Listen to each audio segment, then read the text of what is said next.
Because there's so many things that we're hoping for, right? There's so many things that we're waiting to see in our lives. There's so many.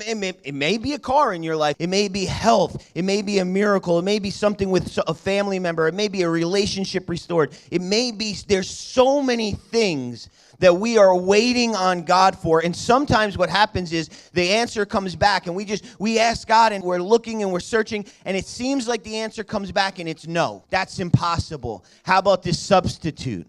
You know, that relationship is never going to be restored. So why don't you just look for it in somebody else? This is never going to work. You're not going to get that job. How about this job? You're never going to have this career. How about that? You're not going to be healed, but you know what? We can make you feel comfortable.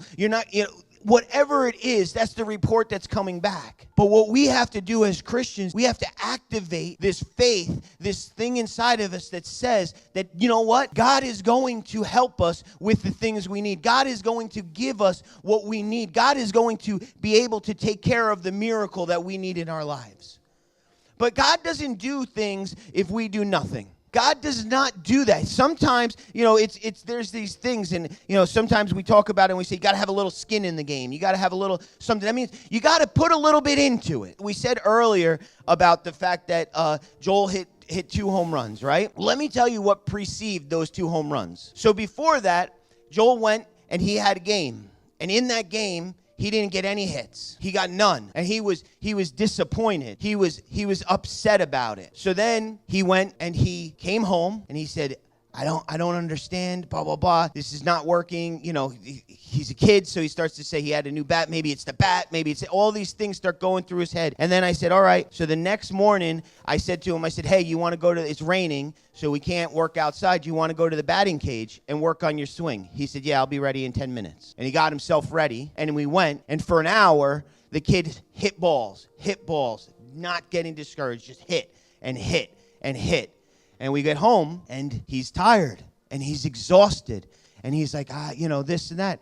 Then the next day, he went again, and he worked with somebody who gave him encouragement and somebody who gave him some tips, and he hit balls, and he hit balls, and he hit balls. And then he went to a game, and he only had 1 hit, but it went right to a kid, and he caught it, and he was discouraged. And then he said, you know what? And he hit balls again. Then we went to practice, and he was like, let's go early. We went 20 minutes early, and he hit balls, and he hit balls, and he hit balls, and then he got up, and he hit a home run. See, what happened is he did something. He didn't just sit there on Friday night after the game didn't go well and go, you know what, God? I hope you help me get a hit. He put in work. And that's the same thing in our lives. There's things that we need to, some things there's nothing you can do. Some things, I will be honest, there is nothing you can do except for pray and read your Bible and talk to God and tell him your expectations and put your heart on his mind. That's doing something. Sometimes it's something where you can change your diet. You can study more. You can become more diligent with your finances. There is things that we can do while we're waiting for God to do what he needs to do.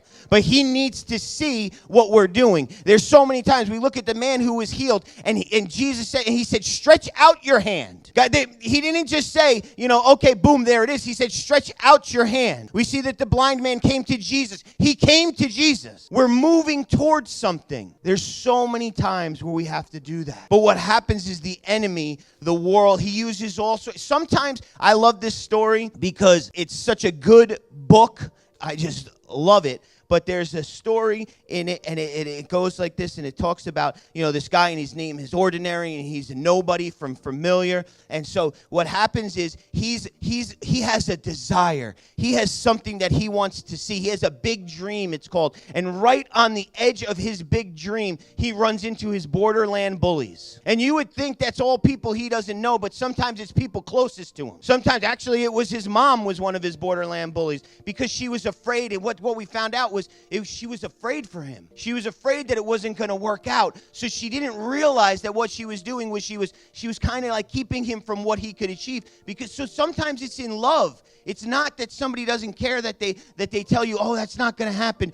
Don't think that, do this. They try to give you alternative plans. But what you have to do is you have to stand there and you have to have the faith that God put this on your heart and he's going to do it. So when you reach that, don't let those bullies that are in the world, sometimes they're people close to us, sometimes they're just, they're just that job, they're just that boss, they're just that coworker, they're just that person who's just trying to bring you down and say it's not going to happen, stand in your way. You got to say, no, God, I am going to do what you said. I'm going to be diligent. I'm going to work hard. I'm going to be on time. I'm going to study. I'm going to go above and beyond because my miracle is coming. I sat here, my brother is sitting right in the front row, and for a year he told me how he wanted this job, and he waited and waited, and I'm sure during that time there was plenty of guys on his job that said you're never going to get it. Actually, I heard him say, it's a very hard job to get. People don't like to retire. It's hard to get into that. It's hard to move over to that section. But he believed and he had faith, and the amount of text that he said, hey, I'm praying, pray with me. I'm praying, pray with me.